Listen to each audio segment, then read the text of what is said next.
Hello everyone, welcome to Krishna Coaching Center class 11th Economics. So economics में class 11th में we have two books जो अगर हम देखें economics में we have two books. जो फर्स्ट वाली बुक है हमारी इको की that will contain statistics, जिसके अंदर आपको statistical जो फिगर है वो दी गई हैं.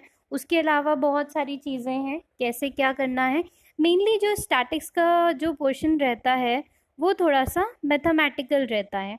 Although very very very very very easy, बहुत ज़्यादा आसान है. बहुत छोटा सिलेबस है क्लास 11th में इकोनॉमिक्स का. और जो सेकेंड बुक है ना वो है हमारी माइक्रो इकोनॉमिक्स. अब देखो बेटा, बहुत पहले की बात है, एक कहानी सुनाती हूँ मैं आपको इस माइक्रो इकोनॉमिक्स के बारे में. किसी ज़माने में दो बहनें हुआ करती थी. एक थी माइक्रो इकोनॉमिक्स और दूसरी थी मैक्रो इकोनॉमिक्स. ठीक. अब जो माइक्रो इकोनॉमिक्स थी मैक्रो इकोनॉमिक्स थी दोनों मिला के किस में आती थी? दोनों मिला के आती थी क्लास 12th में. अब क्या हुआ, बहुत दिन तक सब कुछ ठीक चला. फिर बेटा इनके बीच में दरार आ गई, इनके बीच में हो गया झगड़ा. अब इन्होंने क्या बोला अपने पिताजी से कि हम तो बंटवारा चाहते हैं, हम एक दूसरे के साथ रहना ही नहीं चाहते. फिर उसके बाद से जो हमारी माइक्रो इकोनॉमिक्स की बुक थी इसने कहा हाँ हाँ मुझे भी इस खानदान में नहीं रहना, और ये जंप होके आ गई हमारे 11th क्लास में. ठीक. तो इसीलिए अब हमको माइक्रो इकोनॉमिक्स 11th क्लास में ही पढ़ना पड़ता है. अब होता क्या है माइक्रो और मैक्रो में, तो इको को अगर हम दो पार्ट में डिवाइड करें तो एक माइक्रो होता है और एक होता है आपका मैक्रो. ठीक. माइक्रो जो डील करता है ना, माइक्रो इकोनॉमिक्स डील करती हैं स्मॉलर लेवल पे और मैक्रो डील करती है बिगर लेवल पे. आप ये समझो, जो माइक्रो है वो छोटी बहन है, छोटी सिस्टर है, और जो मैक्रो है वो बड़ी बहन है. अब जो माइक्रो का मतलब भी स्मॉल होता है. स्मॉलर लेवल मतलब क्या, जो बेसिकली किसी इंडिविजुअल लेवल पे डील करे. इंडिविजुअल कौन हो सकता है? इंडिविजुअल एक इंसान भी हो सकता है, एक कंपनी भी हो सकती है, कुछ भी हो सकता है. इंडिविजुअल के हर जगह अलग अलग मतलब होते हैं. और मैक्रो इकोनॉमिक्स कब होता है? जब ये चीज़ नेशनल लेवल पे चली जाती है, पता चले इंटरनेशनल लेवल पे चली जाती है. जैसे मान लो जीडीपी ऑफ अ कंट्री. अब जीडीपी जो ग्रॉस डोमेस्टिक प्रोडक्ट है वो तो किसी ना किसी कंट्री का निकलेगा. पर माइक्रो में क्या होता है कि जब आप किसी फर्म के बारे में स्टडी कर रहे होते हो, फर्म से रिलेटेड डिमांड सप्लाई ये सब स्टडी कर रहे होते हो, तो ये किस में आता है? ये आएगा आपका माइक्रो इकोनॉमिक्स में, जो हमारा 11th क्लास का पार्ट है. फटाफट से हम अपना सिलेबस देखते हैं. 2020 के लिए कुछ चैप्टर्स जो हैं कट हैं, मैं उसका अभी वीडियो अपलोड कर दूंगी थोड़ी बहुत देर में. बट हमको, मैं again I will say, we have to read all the chapters, क्योंकि बाद में जाके जब लाइफ में आप कंपटीशन फेस करोगे तो आप ये थोड़ी कहोगे कि मैं जी 2020 से हूँ तो मेरे को आप रिजर्वेशन दे दो. ऐसा नहीं होगा. तो इसीलिए सब कुछ पढ़ना है, क्योंकि एक टॉपिक लीव करते ही आपका पूरा कंसेप्ट खराब. और life is all about concept, तो कंसेप्ट बिल्कुल भी नहीं खराब करने, सब कुछ समझ के सब कुछ देख के चलना है. अब देखिए चैप्टर 1 है आपका इंट्रोडक्शन. छोटा सा प्यारा सा चैप्टर है जिसमें हम इकोनॉमी की डेफिनेशन देखेंगे, सेंट्रल प्रॉब्लम देखेंगे, centrally planned market economic, positive normative economic, micro macro और प्लान ऑफ द बुक.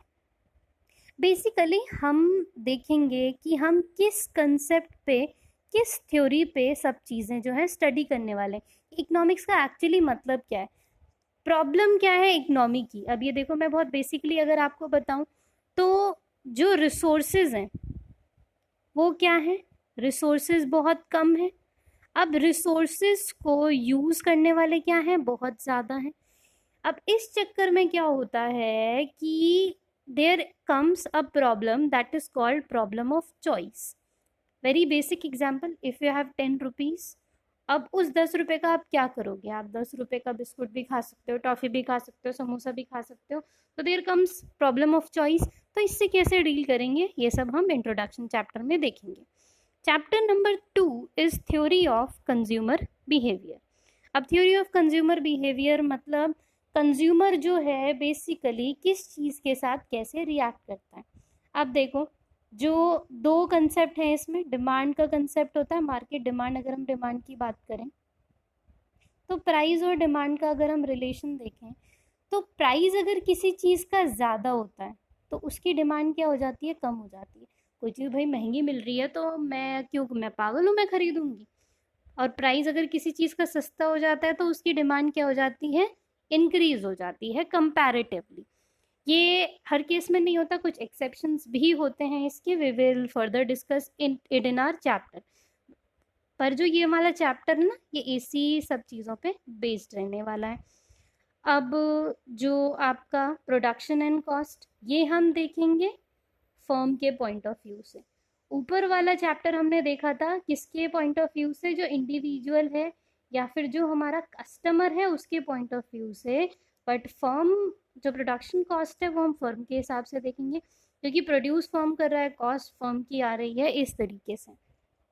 तो अगर आप ये देखिए, जो प्रोडक्शन ऑफ कॉस्ट होता है, जो कॉस्ट ऑफ प्रोडक्शन होता है, अगर वो कम होगा तो सप्लाई क्या हो जाएगी, ज़्यादा हो जाएगी। अगर कॉस्ट ज़्यादा हो जाएगी तो सप्लाई हो जाएगी कम। क्योंकि हम ये किसके पॉइंट ऑफ व्यू से देख रहे हैं, हम ये देख रहे हैं फर्म के पॉइंट ऑफ व्यू से, जो कॉस्ट फर्म की लग रही है। बट अगर जो कॉस्ट फर्म को मिल रही है, यानी कि जो पैसा मान लो उसको मिल रहा है, तो फर्म के हिसाब से अगर प्राइस ज़्यादा हो जाएगी तो वो सप्लाई भी ज़्यादा करेगा। ऑब्वियस सी बात है, किसी चीज़ के पहले मुझे 2 रुपये मिल रहे थे, अब मुझे 4 रुपये मिल रहे हैं, तो मैं तो ज़्यादा से ज़्यादा अपना स्टॉक बाहर निकालूंगी ना। और किसी चीज़ का अगर प्राइस मार्केट में कम है तो फर्म कोशिश करता है उसकी सप्लाई थोड़ी सी डिक्रीज हो जाए, कम हो जाए, क्योंकि भाई मेरा तो नुकसान ही हो रहा है ना। सो प्रोडक्शन एंड कॉस्ट में वी विल कवर दैट। फिर total product, total average product, ये सब इसी का पार्ट है, ग्राफ वगैरह है।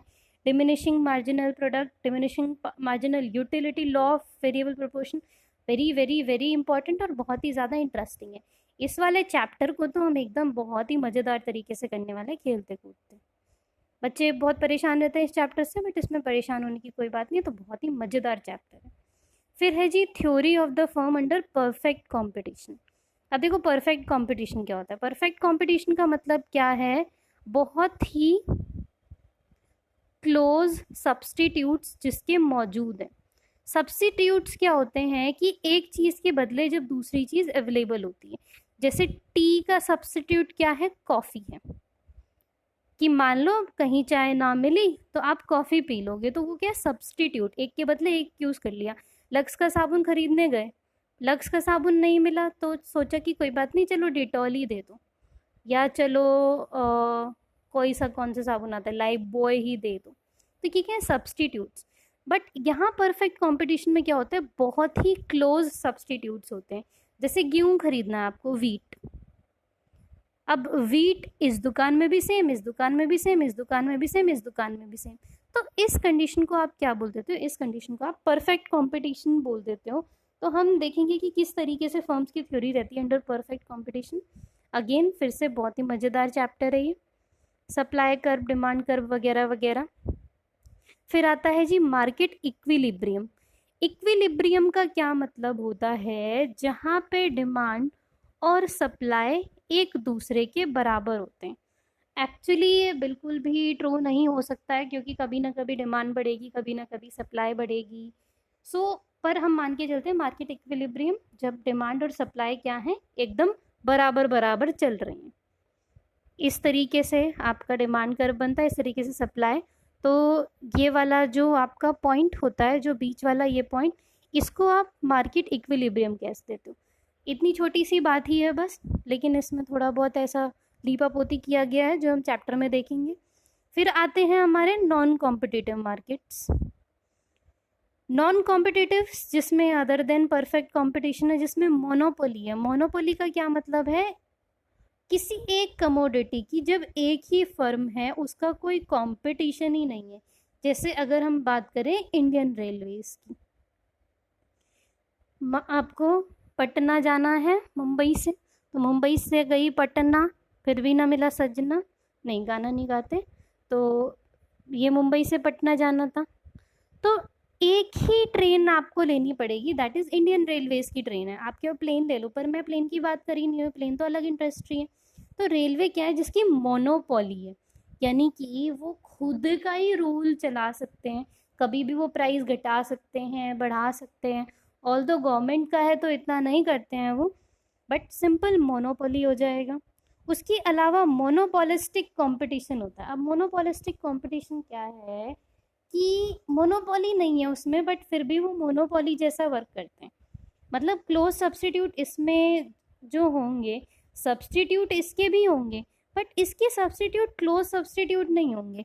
कि मान लो कुछ अलग अलग तरीके से इसके साबुन है, लाइक से डेटॉल है, तो एक दूसरे के सब्स्टिट्यूट तो हैं, बट ये क्लोज्ड सब्स्टिट्यूट नहीं है। लक्स खुशबू वाला साबुन, डिटॉल कीटाणु मारने वाला साबुन, लाइफबॉय हाथ धोने वाला साबुन। मतलब हाँ ठीक है, बहुत ऐड करते हैं, बहुत पैसा खर्च करते हैं, फिर भी हमारे लिए लाइफबॉय ज़िंदगी भर हाथ धोने का ही साबुन रहेगा। सो ये क्या है, ये बेसिकली मोनोपोलिस्टिक में आ जाते हैं। फिर आते हैं ओलिगोपोली। ओलिगोपोली वो मार्केट है जिसके अंदर कंपनीज ही बहुत कम है। जैसे एग्जाम्पल, मोबाइल बनाई कितनी कंपनी रही है, अब तो गिनी चुनी 3-4 मोबाइल नेटवर्क हो गया। तो ये सब क्या है, ओलिगोपोली में आ जाते हैं। तो फर्म का बिहेवियर इसके अंदर क्या रहता है, that we will discuss in this beautiful chapter. So this is our basic syllabus introduction video. हम इसकी अगले वीडियो से अपना पहला चैप्टर दैट इज इंट्रोडक्शन उसको स्टार्ट कर लेंगे। So I will meet you all in my next video. हाँ, मेरा आँख नाक मुंह कुछ नहीं है, और पता है फिर भी एनसीईआरटी के बुक में मैं क्यों छपा हूँ? क्योंकि मेरे पास पैसा है, हजार हजार के नोट जो कि अब बैन हो गए। वाह, हाँ हाँ हाँ। वीडियो को ज़रूर लाइक कर देना और सब्सक्राइब कर देना चैनल को मेरे दुख के साथ, और इसको शेयर कर देना उन सब बबुआ लोगन के साथ जिसको इकोनॉमिक्स पढ़ने का ज़रूरत है। और हाँ, सुनिए बबुआ लोग, अदर वीडियोज और पढ़ा है, हिस्ट्री, ज्योग्राफी, पॉलिटिकल साइंस।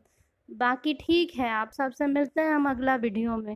ठीक है, हमको छोड़ के नहीं जाइएगा, क्योंकि हमको छोड़कर जो तुम जाओगे बड़ा पछताओगे, बड़ा पछताओगे।